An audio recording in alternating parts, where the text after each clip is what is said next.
ముఖ్యమంత్రి రేవంత్ రెడ్డి బీఆర్ఎస్ పార్టీకి ఒక చెక్ పెట్టే విధంగా పార్టీ అభ్యర్థులకు సంబంధించినటువంటి ఒక ఖచ్చితమైన నిర్ణయానికి వచ్చినట్లుగా తెలుస్తోంది. మరోవైపు అంటే పార్టీలకు అతీతంగా జరిగేటటువంటి సర్పంచ్ ఎన్నికలు కావచ్చు, పార్టీలకి లోబడి జరిగేటటువంటి ఎన్నికలు, స్థానిక సంస్థల ఎన్నికలు కావచ్చు, వాట్ ఎవర్ ఏదేమైనా సరే ఖచ్చితంగా బీఆర్ఎస్ పార్టీకి, మరి ముఖ్యంగా కేసీఆర్ అండ్ కేటీఆర్ అండ్ టీంకి చెక్ పెట్టే విధంగా ఒక ఖచ్చితమైన నిర్ణయం తీసుకున్నట్టుగా తెలుస్తోంది. ఎందుకంటే రాష్ట్ర వ్యాప్తంగా మహిళా ఓటర్లు చాలా ఎక్కువ మంది ఉంటారు. సో ఈ క్రమంలో స్థానిక సంస్థల్లో మహిళలకే పెద్దపీట వేయాలని ముఖ్యమంత్రి రేవంత్ రెడ్డి యోచిస్తున్నట్లుగా తెలుస్తోంది.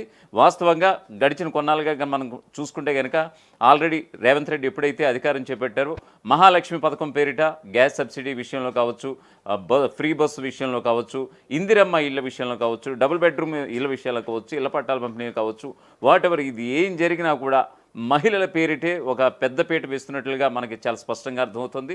సో ఈ క్రమంలో మహిళలకి స్థానిక సంస్థల ఎన్నికల్లో ఖచ్చితంగా పెద్దపీట వేయాలి, వాళ్ళే ఎక్కువ మంది ఉండేటట్టుగా కూడా ముఖ్యమంత్రి రేవంత్ రెడ్డి జాగ్రత్త పడుతున్నారని కూడా తెలుస్తోంది. దీనికి సంబంధించి ఒక పూర్తి స్థాయి అప్డేట్లోకి వెళ్దాం.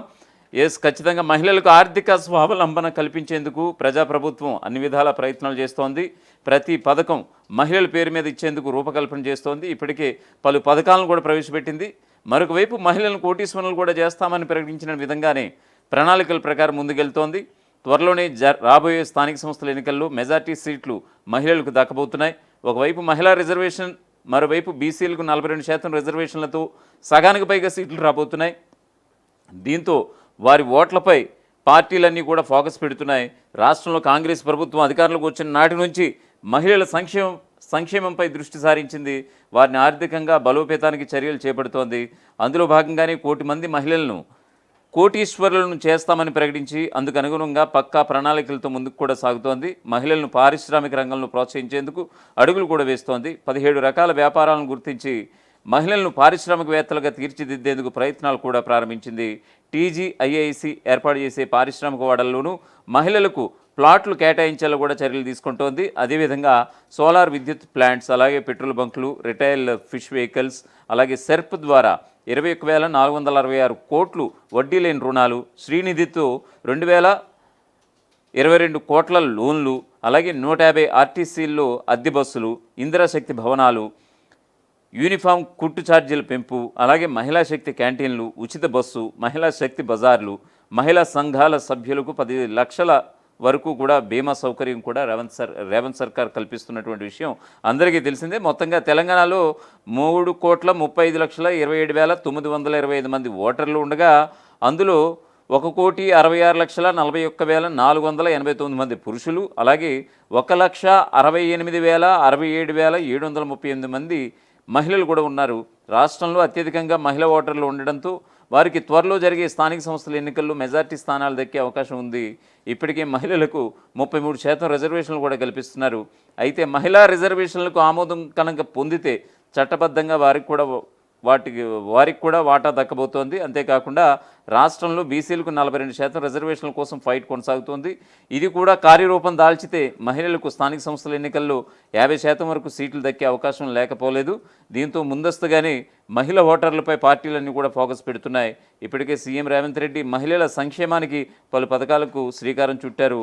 గత బీఆర్ఎస్ పాలనలో మహిళలకు పెద్దపీట వేశామని, మహిళా రిజర్వేషన్లతో 3వ వంతు సీట్లు ఆడబిడ్డలకి రాబోతున్నాయని బీఆర్ఎస్ వర్కింగ్ ప్రెసిడెంట్ కేటీఆర్ సైతం స్పష్టం చేశారు. వారి ఓట్ల కోసం ప్రయత్నాలు స్టార్ట్ చేశారు. స్థానిక ఎన్నికలను దృష్టిలో ఉంచుకుని మహిళలకు చేరువయ్యేందుకు పార్టీలన్నీ కూడా లాబీలు ఇప్పటికే ప్రారంభించేశాయి. ఎవరికి వారిగా ఆకట్టుకునేందుకు పల్లెబాటు పడుతున్నాయి. ఆదివారం కాంగ్రెస్, బీఆర్ఎస్ పార్టీలు మహిళల సమస్యలను తెలుసుకునేందుకు నాట్లు వేస్తున్నటువంటి దగ్గరికి వెళ్ళి కూలీలతో మాటామంతి కూడా నిర్వహించారు. యోగక్షేమాలు అడిగి తెలుసుకున్నారు. ప్రభుత్వ పథకాలను అడిగి తెలుసుకున్నారు. మంత్రి సీతక్క ములుగు రెవెన్యూ గ్రామంలో పొలంలో నాటు వేసే కూలీల వద్దకు వెళ్లారు. కూలీల యోగక్షేమాలను అడిగి తెలుసుకున్నారు. వర్షం నుంచి రక్షణకై ప్రత్యేకంగా తయారు చేసినటువంటి కవర్లను కూలీలకు కూడా పంపిణీ చేశారు. స్వయంగా కవర్లను కూలీలకు తొడిగి వారి సంక్షేమం, ఆరోగ్యంపై పలు సూచనలు కూడా చేశారు. రేషన్ కార్డులు, ఇందిరమ్మ ఇళ్ళు, ఇతర సంక్షేమ పథకాలు ఎలా అందుతున్నాయని మంత్రి అడిగి తెలుసుకున్నారు. 2-3 రోజుల అర్హులందరికీ రేషన్ కార్డులు అందజేస్తామని కూడా హామీ ఇచ్చారు. ఈ సందర్భంగా స్వయంగా మంత్రి సీతక్క వచ్చి పలకరించడంతో మహిళలు కూడా సంతోషించడం జరిగింది. మరోవైపు తెలంగాణ జాగృతి అధ్యక్షురాలు బీఆర్ఎస్ ఎమ్మెల్సీ కల్వకుంట్ల కవిత వరంగల్ జిల్లా గీసుకొండ మండలం మచ్చాపురంలో పొలంలో నాటు వేస్తున్న కూలీల దగ్గరికి వెళ్లారు. వారితో మాట్లాడి వారి సమస్యలు అడిగి తెలుసుకున్నారు. బతుకమ్మ చీరలు వస్తున్నాయా అని అడగ్గా రావడం లేదని కూడా తెలిపారట. పింఛన్లపై కరెంటుపై కూడా ఆరా తీశారు. భర్త చనిపోయి ఏడాది దాటినా పింఛన్ రావడం లేదని ఓ మహిళ ఆవేదన వ్యక్తం చేశారు. గ్యాస్ ధర పెరిగిందని కూడా వాపోయారట. కొత్త పింఛన్లు రావడం లేదని కూడా తెలిపారట. అన్ని సమస్యలపై ప్రభుత్వాన్ని బరాబర్ అడుగుతామని కూడా ఈ సందర్భంగా కవిత వెల్లడించినటువంటి పరిస్థితి కనిపిస్తోంది. మొత్తానికి ఈసారి జరిగే స్థానిక ఎన్నికలు రసవత్రంగా మారిపోతున్నాయి.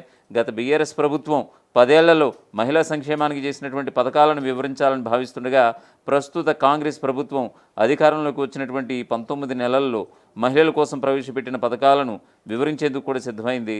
గతంలో ఎన్నడూ లేని విధంగా ఈసారి మహిళా సంఘాలకు దసరాకు చీరల పంపిణీ సైతం చేపడుతున్నటువంటి అంశాన్ని సైతం వివరించాలని ప్రభుత్వం భావిస్తోంది.